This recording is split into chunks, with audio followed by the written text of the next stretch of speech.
Oi, pessoal! E aí, gente? Sejam bem-vindos a mais um episódio do nosso Anacoluto Podcast. O episódio de hoje é atendendo a pedido de ouvintes. A gente deixou uma caixinha de perguntas no nosso Instagram e a gente perguntou para vocês sugestões de temas que vocês gostariam de ver por aqui. Uma sugestão que apareceu foi sobre o tema viagens. A gente acatou esse pedido e traz para vocês o nosso primeiro episódio sobre viagens. Essa viagem especial é uma viagem para São Paulo que a gente fez no ano de 2013 por um motivo muito especial, o casamento de uma das nossas primas. A viagem já faz algum tempo, né? Foi em 2013, mas os preparativos para ela começaram em 2012, quando a nossa prima enviou o convite de casamento, falou com a gente nas redes sociais que no ano seguinte ia casar, e que se a gente quisesse participar, a gente procurasse passagens, enfim, começou toda a organização para esse casamento em 2012. O que aconteceu? Gerou muitas expectativas na gente. A gente passou um ano organizando tudo para chegar em São Paulo completas. Nós separamos várias roupas de frio, nós decidimos comprar uma câmera fotográfica semi-profissional, nós fomos atrás de roupas de casamento, enfim, gente, nós fizemos tudo o que a gente precisava fazer um ano antes, expectativas altíssimas, elevadíssimas, pois estaremos no inverno de São Paulo. Um ano de expectativas gerou também um ano de pânico na nossa mãe, nas nossas tias, de imaginar toda essa galera chegando em São Paulo pela primeira vez. A gente organizou a viagem com muitas pessoas, então nossas tias ficaram muito preocupadas, imaginando a turbulência que seria essa chegada, esses voos, e principalmente acreditando que a gente ia acabar sofrendo algum tipo de atentado ao chegar em São Paulo. No mês de junho de 2013, que era o mês da nossa viagem, começou o grande momento do Brasil, um auge do Brasil, a revolta dos 20 centavos, onde as pessoas de São Paulo e depois do Brasil inteiro começaram a fazer manifestações, foram para ruas, hashtag o gigante acordou e, enfim, acho que talvez vocês lembram desse momento. E aí as nossas tias e mãe, que já estavam, assim, bastante preocupadas, entraram nos ansiolíticos, ficaram extremamente nervosas, aflitas, tinham certeza, acabou, não vai dar certo. Mas nós seguimos firmes, fortes, alegres, dispostos, inclusive, a entrar na manifestação, se fosse o caso, né? O que tirava completamente o juízo delas. Chegando no dia da viagem, éramos no total de 9 pessoas. Eloá, Eloane, Jaime, Jade, Lude, Vanessa, Nájila, Dani, Tia Mazinha. Partimos todos rumo a São Paulo. Mas a viagem não era diretamente para o local que a gente deveria chegar, o nosso destino final. A viagem passava pelo Rio de Janeiro. 4 horas de escala no Rio de Janeiro, em que a gente desceu, curtiu, tirou foto do Aerolook. Estávamos muito animadas, estávamos com expectativas altas, estávamos felizes de estarmos juntos. E qual não foi a nossa alegria e surpresa quando a gente viu pousar, durante essas 4 horas que estávamos lá, o avião da seleção brasileira. Nossa prima Dani, encantada com a seleção, adora jogo de futebol, principalmente da seleção, ficou em êxtase, tiramos fotos do avião, ficamos na expectativa pelos jogadores. Não vimos ninguém, mas já ficamos muito animados de ter visto o avião pousar lá. Depois o nosso voo partiu para Campinas, foi onde nós chegamos em São Paulo, né? Começou então uma nova busca, a casa da Sandy. Gente, todos sabemos que a Sandy mora em Campinas, nós estávamos em Campinas. Por que não começar a procurar a casa da Sandy? Começamos no avião mesmo a procurar ali sobrevoando Campinas. Quando a gente era criança, eu e a Lua sempre sonhamos em subir em algum tipo de morro da nossa cidade e escrever com pedras brancas o nome Sandy, Júnia, Eloá e Eloane, amam vocês. E eu acho que a gente ficou com isso na nossa cabeça, que ao sobrevoar Campinas, de algum modo, a gente ia ver uma placa escrita bem alto, aqui mora a Sandy. Mas não, gente, infelizmente, a gente não tem ideia de onde é que a Sandy mora e não foi dessa vez. Foi um pouco frustrante, né? Mas seguimos. De Campinas, nós fomos até Ribeirão Preto, onde iria ser o casamento e, finalmente, nosso ponto de chegada, né? Mas qual não foi a nossa surpresa quando a gente chegou em Ribeirão Preto, em pleno inverno, e não tinha frio. Na verdade, estava bem quente. Tivemos que desprogramar todos os nossos looks frios, quentinhos, e colocar para jogo as nossas havaianas e as poucas roupas de verão que havíamos levado. Passamos alguns dias em Ribeirão, e resolvemos conhecer um pouco a cidade. Passeamos por praças, parques, pelo centro, tiramos fotos em absolutamente tudo que a gente via da cidade. O nosso penúltimo dia em Ribeirão era o dia do casamento da nossa prima. A gente almoçou com uma prima nossa, Raquel, e à noite a gente foi começar a se organizar para ir para o casamento da Priscila.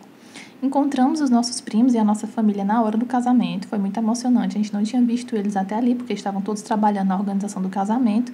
E foi aquele reencontro, foi maravilhoso. Aproveitamos muito a festa, até porque éramos em 9 pessoas. Então, a gente tinha um grupo de pessoas para aproveitar essa festa até o final. Éramos uma festa em particular, né? As 9 pessoas dentro de uma grande festa. E aí vocês perguntam, então a viagem acabou, né? O propósito da viagem era o casamento. Pois é, mas quem vai a São Paulo não quer voltar de Ribeirão. A gente já estava lá, a gente queria seguir viagem até chegar na capital. No dia seguinte a essa viagem, o nosso tio Adalto, pai da noiva, convidou a gente para passar um dia na cidade dele, São Joaquim da Barra. Em São Joaquim morava a nossa tia Ritinha e o tio Adalto, foram para lá muito jovens, então assim, a gente já tinha escutado histórias de São Joaquim da Barra desde que a gente era criança, e vivia muito no nosso imaginário. A gente chegou em São Joaquim num domingo e fizemos atividades típicas de domingo e típicos de parentes que moram onde. A gente foi ver álbuns de fotografia, passear um pouco pela cidade, fazer um tour por São Joaquim da Barra. E a gente assistiu ao jogo da seleção brasileira que a gente tinha encontrado no Rio de Janeiro. A gente se sentiu super próximos. Segundo a Dani, aquele foi o jogo mais importante da vida dela, para vocês verem, né? Que sorte! Essa era a Copa das Confederações e eu não sei se vocês lembram, mas nós ganhamos esta Copa. Diferente da lição que veio no ano seguinte, não é mesmo? Onde veio a dolorosa lição do 7-1. Neste ano de 2013, vivemos apenas os dias de glória. Então foi maravilhoso, passamos apenas um dia em São Joaquim e no dia seguinte seguimos viagem. E o nosso próximo destino era Mogi das Cruzes. A famigerada Mogi, que eu acho que vocês lembram que foi para onde a Simone foi quando ela decidiu ir para São Paulo. Pois é, gente, chegamos em Mogi, éramos 2 companheiros a menos, já da Itiamazinha já haviam voltado para Fortaleza. Chegamos em Mogi, encontramos a nossa imensa família que mora lá, porém, vocês podem estar se perguntando, nossa, anos depois, o reencontro com Simone. Não, a Simone já não morava mais em Mogi no ano de 2013, então foi realmente o desencontro. Mas encontramos algo que procurávamos muito, o frio. A gente chegou em Mogi das Cruzes, na rodoviária de Mogi, com um frio de 11 graus nos termômetros, mas que os nossos corpinhos cearenses ressoava como um frio de 0 graus, entendeu? 0 absoluto. A gente chegou tremendo de frio, nós e os doguinhos da rodoviária, 7 horas da manhã. Nossa prima disse, não tenho a mínima condições, preciso comprar umas luvas. Então saímos comprando mais roupas de frio, jamais imaginávamos que encontraríamos um frio arrebatador desse, porque em Ribeirão e São Joaquim a gente encontrou temperaturas completamente amenas. Já até cogitávamos a possibilidade de comprar roupas de verão, já que os nossos casacos até ali não tinham saído da mala. Em Mogi das Cruzes mora uma parte significativa da nossa família, então assim, foi um grande reencontro com todo mundo. E eles gentilmente nos convidaram para viajar no dia seguinte para Guararema. Nos tempos em que as aglomerações eram possíveis, uma multidão se reuniu para ir rumo a Guararema. Todas as pessoas que estavam lá estavam adiantando as suas folgas para os dias. A gente ia passar 2 dias e meio, mais ou menos, em Mogi. E aí todos começaram a adiantar os dias das suas folgas e partimos uma comitiva, 3 carros até Guararema. Foi super divertido, super animado. Visitamos parques, pracinhas, tiramos muitas fotos e voltamos para Mogi apressadamente, porque naquele dia, finalmente, iríamos partir rumo a São Paulo. A nossa chegada em São Paulo já foi bem surpreendente, pois o nosso hotel era bem legal. A gente ficou meio surpresa, assim, porque fizemos um pacote da CVC, onde o valor da diária era uns R$600 todos os dias que nós iríamos passar no hotel. Porém, na porta do nosso hotel havia um papel informando que o valor de uma única diária era R$1.000. Então, nós já pensamos, meu Deus, como vamos sair desse hotel sem nos endividarmos, não é mesmo? Pois provavelmente pagamos o valor errado. O Jaime, que é muito atento, quem encontrou esse papel e nos alertou. Meninas, socorro, alerta vermelho, alerta vermelho. O valor da diária está completamente diferente do valor que a gente pagou. Provavelmente no último dia eles devem cobrar, né, a diferença. E aí a gente pensou, Jaime, é o seguinte, já estamos em São Paulo, vamos aproveitar. Não tem mais nada que a gente possa fazer, vida que segue, vamos tocar o nosso barco e aproveitar. No final, a gente vê se a gente vai ter que deixar aí alguma coisa penhorada, a gente deixa nossas bagagens, a gente vê o que vai fazer. E o Jaime, né, não tinha mais muito que pudesse fazer, aceitou essa ideia, comprou e a gente seguiu os nossos dias tranquilamente, esperando até chegar o último dia da viagem para saber se a gente ia ter ou não que deixar nossa bagagem pagando o resto da diária. Abandonamos toda e qualquer preocupação, fomos jogar Uno, comer, fazer coisas divertidas, não é mesmo? Depois chegamos em São Paulo à noite. Na manhã seguinte, nosso tio foi com a gente fazer alguns passeios. Ele levou a gente para conhecer alguns lugares históricos de São Paulo E, gente, foi absolutamente perfeito. Nós não tínhamos nenhuma programação para esses dias que nós estaremos em São Paulo, exceto os dias que nós faremos os passeios oficiais, que foi a compra do pacote que a gente fez. Então, assim, a gente conheceu lugares bem legais que a gente nem imaginava. Fomos primeiro ao centro de São Paulo, fomos ao pátio do colégio, onde fica a Fundação de São Paulo, fomos à Catedral, à Faculdade de Direito, o Museu do Ipiranga e o Parque da Independência. Esses dois últimos foram lugares que nos deixaram realmente encantadas. O Museu do Ipiranga, para vocês terem uma leve noção, está fechado desde 2013. Provavelmente nós fomos os últimos brasileiros a entrar dentro daquele museu. Mas é bem legal, gente, um passeio que realmente vale a pena. Conhecemos várias obras que estavam nos nossos livros de história. Enfim, ficamos encantadíssimas. O Parque da Independência, que fica em frente ao museu, também é belíssimo. Várias pessoas vão ao parque para andar de skate, fazer caminhada, fazer atividades assim ao ar livre. Amamos, ficamos encantadíssimos. A gente achou bem diferente essa cultura dos parques de São Paulo comparada com a cultura das praias de Fortaleza. E uma coisa que a gente ficava meio, não sei, achando esquisito, achando diferente, é que a gente nunca terminava no mar.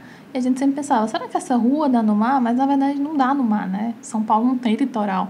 Era uma diferença que a gente percebia muito. Então as pessoas aproveitam o parque como se elas estivessem na praia, elas fazem piquenique, elas comem, elas correm. A gente achou muito diferente isso da nossa cultura aqui do Ceará, onde tudo termina na praia e todas as ruas te levam ao mar. O segundo dia em São Paulo tinha a programação da CVC, então aí o nosso guia já foi outro, né? Seu Orlando, maravilhoso, da CVC, levou a gente para conhecer vários lugares. A gente foi todo mundo dentro de uma Topic da CVC, nós e outros hóspedes do hotel, visitar pontos clássicos. A gente foi no Memorial da América Latina, que a gente adorou. Tinham várias obras de vários países, do México, da Argentina, mas a gente deu uma passada super rápida em cada um desses locais. A gente foi no Museu do Futebol, que é dentro do estádio municipal do Pacaembu, e a gente adorou também esse passeio. O Jaime, inclusive, acho que foi o favorito dele. A gente deu uma passada no Parque do Ibirapuera, tempo suficiente para bater uma foto. Depois fomos ao Banco do Brasil Cultural e, por fim, a CVC deixava a gente no mercado municipal ou levava de volta ao hotel. A gente resolveu ficar no mercado e de lá ia a 25 de março. Que sim, senhoras e senhores, é daquele jeito que a gente vê na televisão. É caótica, é 1 milhão de pessoas. E ali a gente ficou realmente com medo das nossas tias e mães verem de alguma forma que estávamos naquele caos de pessoas e terem algum tipo de síncope ou algum tipo de problema de crise de ansiedade, porque a gente chegou em um lugar de São Paulo em que realmente, se um de nós se perdesse, nunca mais a gente ia encontrar. Na volta nós fomos para o hotel de metrô, estávamos nos sentindo totalmente ambientados, parecíamos que já éramos paulistas. A gente, inclusive, perdeu coisas dentro do metrô. Nossa prima andava com um saquinho de coisinhas que ela comprou na 25 de março e perdeu dentro do metrô. A gente achou o auge do auge das pessoas que andam em São Paulo, perdem coisas no metrô. Nossa, muito chique. Tivemos a experiência completa. No dia seguinte, a gente acordou com um murmurinho assim, fora do nosso hotel. A gente começou, gente, é isso, vai ser, é hoje. As manifestações, elas chegaram. Então, nos levantamos, fomos para as nossas janelas, quando finalmente olhamos o que estava acontecendo. E eram apenas algumas caravanas de turistas ou pessoas que vieram se hospedar no Ibis, que era um hotel em frente ao nosso. Muitas e muitas e muitas pessoas. Então, gente, não era manifestação, era apenas a chegada de alguns turistas. E nós ficamos bem decepcionados. Nós já estávamos com os cartazes e as frases prontas para descer e manifestar junto com o pessoal. Porém, não era isso. Um detalhe bastante curioso do turista empolgado que ficou no hotel junto com toda a sua família, praticamente, é que a gente ficou em 3 quartos separados, nós e as nossas primas que estavam por lá. E a gente passava o dia inteiro interfonando pro quarto umas das outras. A gente pegava o interfone e ligava. Oi, Lud, e aí, como é que tá no seu quarto? Quer me dar uma voltinha por aqui? A gente podia jogar um Uno. A gente passou o dia inteiro, inclusive no trailer do vídeo, se vocês prestarem atenção. No momento que o Jaime aparece, ele está sentado pegando o interfone para ligar, gente. É isso mesmo, a gente ficou obcecada em ligar umas para as outras. Nesse mesmo dia, que era o nosso último dia no hotel, nós fomos a uma feirinha que estava tendo perto do hotel. E na volta, qual não foi a nossa surpresa quando vimos, parado em frente ao nosso hotel, o ônibus da dupla Jorge Mateus. Ficamos assim empolgadíssimos, pensamos, meu Deus, é a oportunidade que temos de tomar café da manhã, de almoçar, de fazer coisas com o Jorge Mateus. Não podemos fazer nada disso, porque era o nosso último dia no hotel. Então, assim, a gente não cruzou com eles, apenas ficou na nossa memória aquele grande momento que estaremos junto com nossos ídolos. E, mais uma vez, tudo que restou é apenas uma foto do ônibus. Temos uma foto do ônibus do Jorge Mateus, que foi tudo que a gente viu. Elencado juntamente com a foto do avião da Seleção Brasileira. Então, vocês vejam que nós só cruzamos com os meios de transporte. A nossa hospedagem no hotel se encerrou aí. Ficamos meio arrasados porque nos acostumamos ao luxo do nosso hotel, ao conforto, a ficar interfonando um para os outros. Mas a viagem não terminava nesse dia. A gente ainda passou 2 dias hospedados na casa de alguns parentes nossos, que moravam um pouco distante dessa região que a gente estava, mas que ofereceram carros para a gente ficar passeando. Então, nós prontamente pensamos, vamos aos locais que a CVC passou muito rápido. A gente elencou passar pela Avenida Paulista, parar no Starbucks, comprar os nossos belíssimos cafés com os nossos nomes escritos errado e terminar o nosso passeio no Parque do Ibirapuera. Nós amamos esses passeios, tiramos muitas fotos no Parque do Ibirapuera, achamos um lugar extremamente agradável de se estar. E assim, gente, é engraçado porque nós talvez passamos por todas as estações de São Paulo. Quando nós chegamos, estava um clima ameno, um verão, pegamos um inverno, digamos assim, 11 graus lá em Mogi das Cruzes, e chegamos no Parque do Ibirapuera no outono. Haviam várias folhas caídas no chão. Então, assim, eu acredito que nesses 10, 11 dias que passamos em São Paulo, conseguimos pegar todos os climas. O que foi maravilhoso, né? Porque turista quer vivenciar tudo. Então, deitamos e rolamos na grama do Parque do Ibirapuera, literalmente. A gente tirava foto até de cabeça para baixo, pendurada nas árvores, jogando folhas para cima. Fizemos tudo que tínhamos direito e terminamos a nossa viagem por ali. No dia seguinte, o pessoal foi deixar a gente em Campinas e de Campinas fomos para o Rio. Mais 4 horas no Rio de Janeiro, que a gente já considera uma diária, né? Afinal, somando tudo, são 8 horas de Rio de Janeiro. E, por fim, finalmente, um voo de volta para casa. Chegamos em Fortaleza e fomos recepcionados pela nossa família inteira. Bem, éramos 7 pessoas chegando aqui na nossa capital. E quando a gente desceu do voo, todas as famílias estavam lá, reunidas, esperando. Parecia que a gente estava voltando de um intercâmbio, sendo que eram apenas 10 dias em São Paulo. De toda forma, nossa família estava morrendo de saudade, muito feliz, pois sobrevivemos a São Paulo. Quem diria, não é mesmo? Sobrevivemos à grande experiência da maior metrópole do Brasil. Não nos perdemos do metrô, não nos perdemos a 25 de março, chegamos inteiro e com quase toda a nossa bagagem, né? Fora algumas coisas perdidas no meio do caminho. Então, gente, começou a batalha dos nossos amigos para nos aceitarem novamente como amigas, pois nós não parávamos mais de comparar São Paulo com Fortaleza. Já estava ficando até um pouco chato. Uma vez um dos nossos amigos da faculdade falou assim: meninas, vamos comigo ao centro, vamos de metrô? O metrô de Fortaleza tinha acabado de ser inaugurado, então nós fomos empolgadíssimos, pois havíamos acabado de chegar da experiência de metrô de São Paulo. Qual não foi a nossa surpresa quando o metrô só passava de 30 em 30 minutos. Então nós começamos. Bom, lá em São Paulo, o metrô passa de 3 em 3 minutos. Nosso amigo não suportava mais essa nossa comparação. Nós chegamos a tentar explicar para ele como era a Garoa e como ela era diferente do Sereno. E fui explicar para o meu grande amigo Rodrigo. Rodrigo, veja bem. Um sereno seria uma gota d'água, enquanto que a garoa seria esta mesma gota d'água, mas talvez dividida em 10 pequenas gotinhas. Bom, ele não aguentava mais as comparações com São Paulo, mas ele teve que aceitar. Afinal, nossa experiência em São Paulo foi muito única, foi muito marcante, e a gente tinha que compartilhar, a gente tinha que dividir que o frio de São Paulo não é igual ao frio do ar-condicionado. A Garoa de São Paulo não é como o Sereno aqui do Ceará. O metrô de São Paulo, até ficarmos insuportáveis. E ele pediu, pelo amor de Deus, para que fizéssemos outra viagem e começássemos a falar de algum outro lugar. Nós parecíamos verdadeiros funcionários da Secretaria de Turismo de São Paulo, gente. Não parávamos de elogiar a cidade, o estado, porque afinal nós conhecemos o estado quase de ponta a ponta. E finalmente chegaram os refrescos para vocês, nossos ouvintes, pois o episódio de hoje ele conta com um material audiovisual. Nessa viagem, a gente gravou muitos momentos. A gente lembrou de registrar em vídeo muitas das nossas passagens pelas cidades, por Mogi, por Ribeirão. Então, a gente resolveu fazer um mini vlog, um mini vídeo, na verdade, um trailer do que foi essa viagem e compartilhar com vocês. A gente espera que vocês gostem de acompanhar um pouquinho do que foi a nossa viagem. Então é isso, pessoal. A gente espera que vocês tenham gostado desse primeiro episódio sobre viagens. Viram outros episódios contando algumas outras viagens, pois não só de São Paulo vive o homem, no caso, as gêmeas. E nós fomos para alguns outros lugares que a gente quer compartilhar muito com vocês também. Então é isso, um beijo e até o próximo.